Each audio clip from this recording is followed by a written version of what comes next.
안녕하세요. 예, 김병수 농사라고 합니다. 오늘 무료 특강 제가 강의를 맡게 됐고요. 저의 가벼운 소개부터 시작하겠습니다. 저는 19회 시험에서 합격을 해서 공인노무사로 활동 중이고 19회면 얼마 안 됐죠. 예, 19회 시험에 합격을 했고 공인노무사로 지금 활동 중이고 지금 현재는 개인사무소를 개업을 해서 개업노무사로서 실무를 담당하고 있습니다. 오늘 강의는 GS 연기 강의에 앞서서 앞으로 전반적인 수험 계획을 어떻게 세울 것이며 수험의 방향은 어떻게 잡을 것인가에 대해서 고민해보고 방향을 잡는데 강의의 목표를 둘 거예요. 본격적으로 들어가기 전에 많지 않은 분이시니까 제가 개인적으로 좀 여쭤볼게요. 이번에 동차 보셨습니까? 처음. 처음이세요? 네, 저도 이제 처음. 좀 시작하신 지 얼마나 되셨죠? 네. 선생님은? 전 학교 다니다가 이제 휴학해가지고 시작한 지는 이제 2주 정도 됐습니다. 예. 그럼 올해 기출문제 혹시 보셨나요? 뭐 기출문제를 보시거나 아니면 기출문제에 대한 평을 들으시거나. 문제만 보셨습니까? 예. 법학과세요? 경영학과 선생님? 법대. 법대. 노동법 전공하셨어요? 배우셨어요? 이전에 1학기 때 알겠습니다.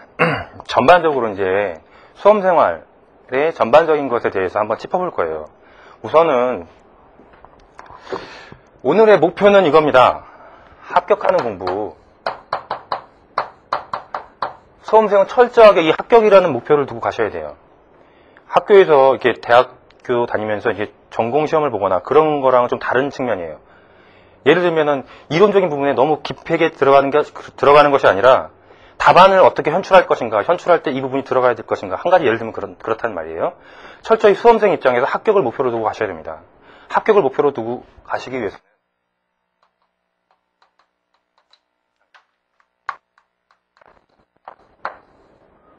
두 가지만 지켜주시면 돼요. 두 가지.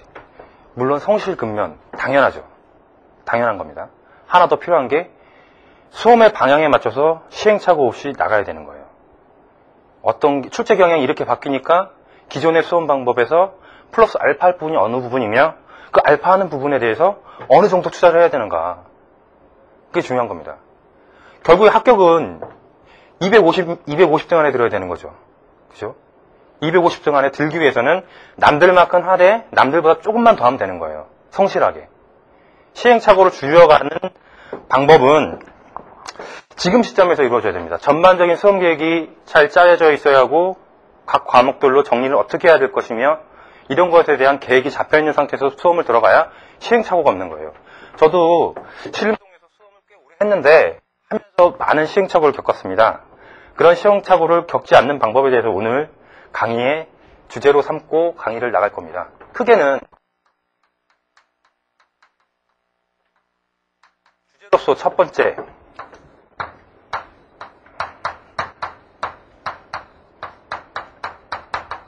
기출분석입니다. 기출분석. 모든 시험에서 가장 첫 번째로 할 게 기출분석입니다. 왜냐?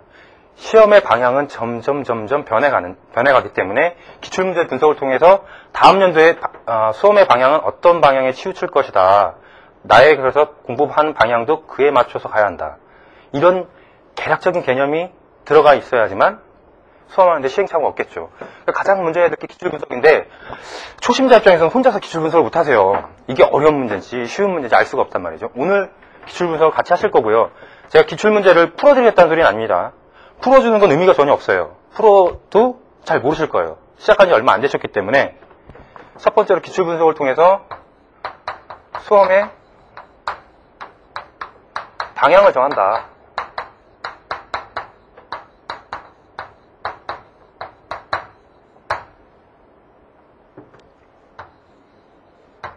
자, 기출분석이 끝나면 수험 전반의 계획을 세운다.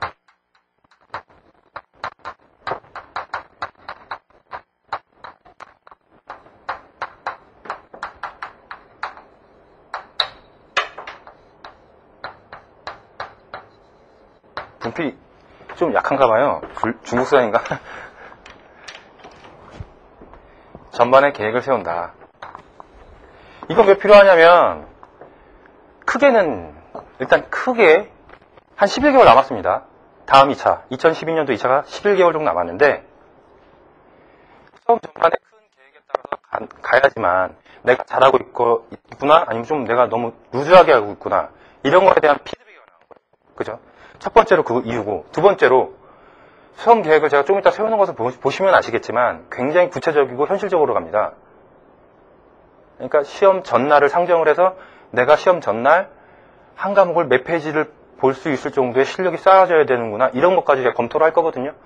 그런 걸 검토를 하시고 나면 내가 책을 어떻게 정리하고 각 과목을 어떻게 정리해야겠다는 개략적인 개념을 쓰시겠죠. 이런 개념 속에서 공부를 하셔야 중간중간 내 수험 방법이 좀 틀렸구나, 내가 이런 방향이 아니라 줄여나가는 공부를 해야 되는데 지금 늘려가는 공부를 하고 있구나라는 것에 대한 반성을 할 수 있는 거예요.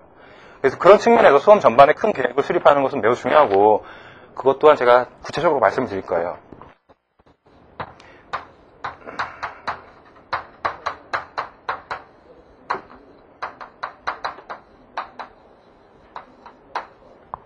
기타 수험 생활입니다.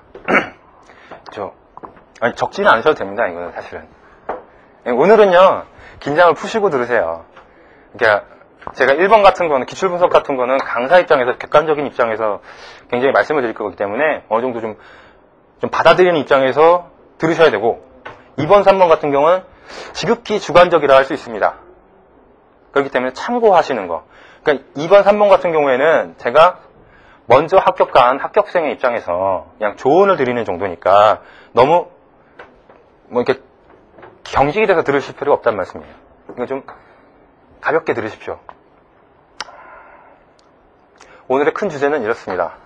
큰 주제는 이렇고, 기출분석 같은 경우에는 제가 문제를 풀진 않을 거기 때문에 생각보다 그렇게 긴 시간을 잡지는 않을 거예요. 긴 시간을 잡지는 않고 한 40분 정도 하면 쉴 것 같습니다. 한 10분 쉬고 나머지 1시간 정도 2번, 3번에 대해서 말씀을 드릴 거예요. 특히 3번 같은 경우에 이번에 처음으로 신림동 오셨나요? 선생님. 네. 그럼 신림동 생활을 하시면서 필요한 것들부터 시작을 해서 예를 들면 2차 시험 경험이 없으시니까 답안 작성할 때 어떤 것을 유의를 해야 되고 어떤 것에 포커스를 맞춰서 공부를 해야 되는지, 그리고 또 글씨체에 대해서 굉장히 고민도 많이 하세요. 이런 세세한 것들에 대해서 제가 조언을 드릴 겁니다. 스터디는 어떻게 할 것이며 해야 되는 것이며 이런 것들. 그러니까 좀 오히려 이런 게 또 관심이 있으실 수도 있겠어요. 오늘은 보시면. 자, 보겠습니다. 기출 분석을 가겠습니다. 기출 분석에 앞서 이게 대략적으로 한 번쯤 사이트를 통해서 노동법 강사님들께서 기출에 대해서 이렇게 분석하신 것들을 보셨을 겁니다. 전체적인 반응은 그래요. 총평을 하자면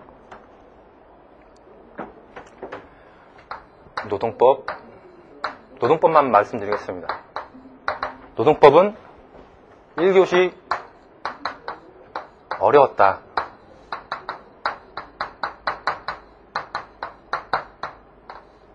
이겁니다. 어려운 이유가 있었어요. 왜 어렵냐? 그 자체의 문제가 굉장히 논리적으로 깊이 들어가야 되고, 문제 자체가 굉장히 길어서 그 문제를 해석을 하는 데에서 기술적으로 굉장히 어려운 부분이 있었다가 아니라, 내용이 깊었다가 아니라 실무형 문제가 나왔습니다. 실무형. 뒤에서 또 계속 말씀할 텐데,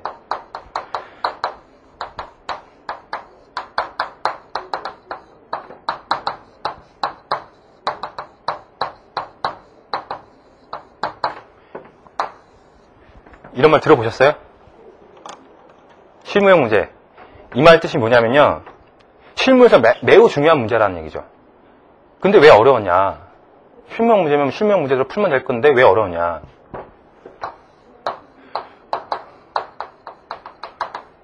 교과서에 안 나왔어요.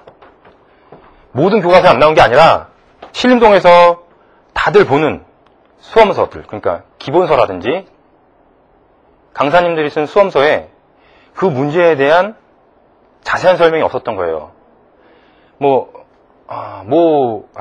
구체적인 예를 들긴 그렇지만 대략 반 페이지 정도, 한 페이지 정도밖에 안 나왔습니다. 해당 문제에 대해서. 1번 같은 경우 포괄임금제인데 그게 50점짜리 나왔어요. 50점짜리면 10페이지 분량을 써야 됩니다. 문제도 판례 법리에 대해서만 논하라고 했어요. 제가 조금